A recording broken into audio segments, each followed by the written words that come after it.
in the Ministry of Justice, yes, in the prosecution department. He's not active there anymore. He used to be active there for quite a few years. That's where he made his career.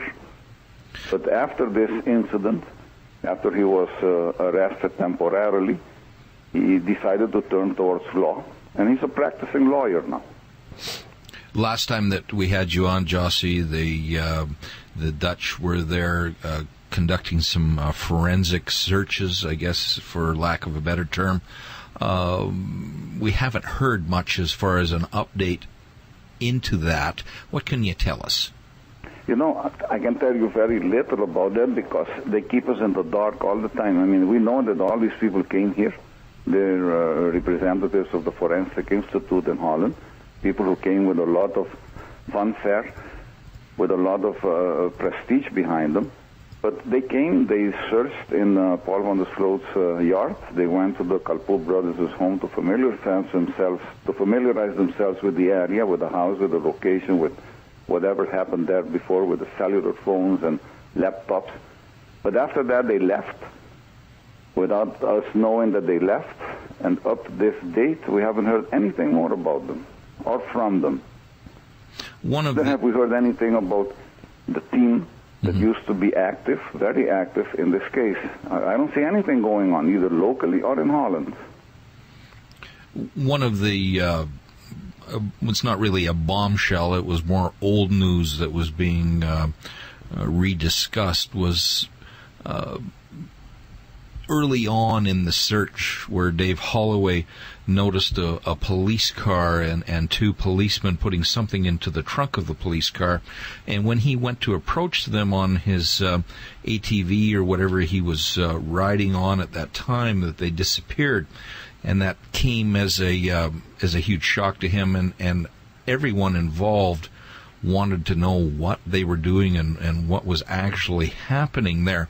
You and I have discussed many times that there are some good Aruban policemen that wanted to do a good job and cover this the best they can, but this whole issue as far as cover-up and police misconduct and incompetence keeps rearing its ugly head. What's been going on there, Jossy?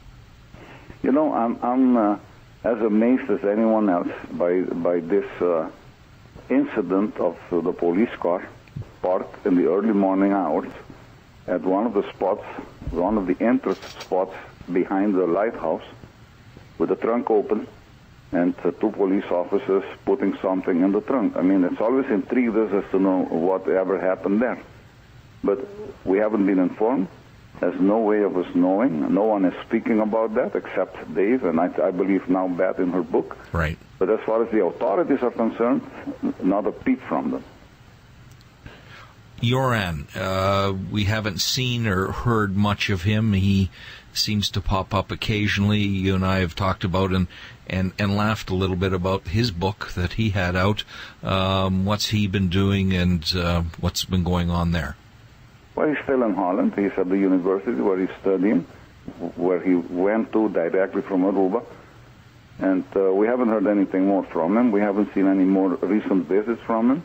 After the failure of his book to sell, I don't think he's been in the news anymore. Maybe here and there a small interview here or the old interviews that they rehash or retransmit. But we haven't heard anything fresh from him, no.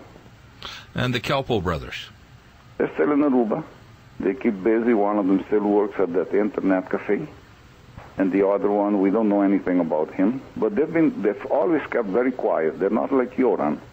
I mean, they've kept up a very low profile all the time. With, again, the reemergence of media on the island, Greta and Beth, and however they had to record a lot of their visit, like you say, they're in and out very quickly with their handy cams. Do you know, was the camera equipment returned to the people from Fox, and what are you hearing as far as this quick trip from most of the people that, say, are subscribers to your paper? Well, not much, you know. To be honest, I mean, the case is very little discussed within the general population. There's a lot of other things going on here in their minds. They have a lot of problems with increases in taxes, etc. I don't think they're dedicating as much time as people imagine to this case, except some of us in the media, except the people in the U.S. who are always interested in knowing whatever happened to this girl. But beyond that, I don't see that the general population here is dedicating much time to it or much discussions. Do you know, did the people from Fox get their cameras back, or were they just temporarily held as long as they were on the island? I think they were temporarily held. I don't think they would confiscate them in any way whatsoever. I think that once they left with their cameras.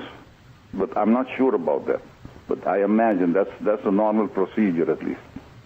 Has there been any response from the Justice Department, the Prime Minister's office, etc., to the quote-unquote negative publicity that has happened since this visit?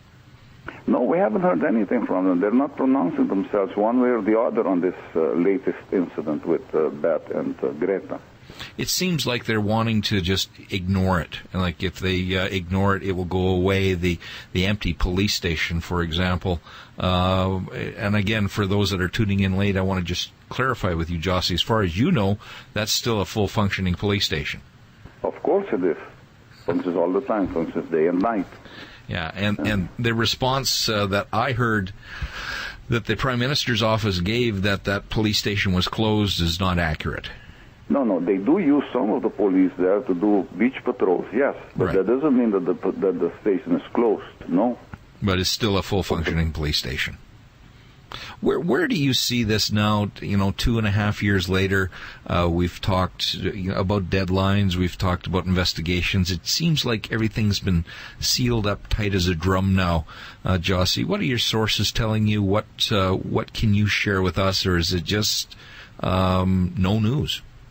No, there is simply no news. I mean, no news is coming out of these people because the team that was allocated to investigate this case is not active on it as it should be. Maybe they do a little work here and there, but we don't see any activity related to the case directly. No. But the bottom line, from your perspective as a journalist, is regarding the disappearance of Natalie Holloway, what would you say?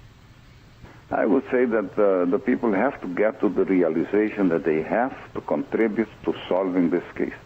Solving this case is very important for Aruba.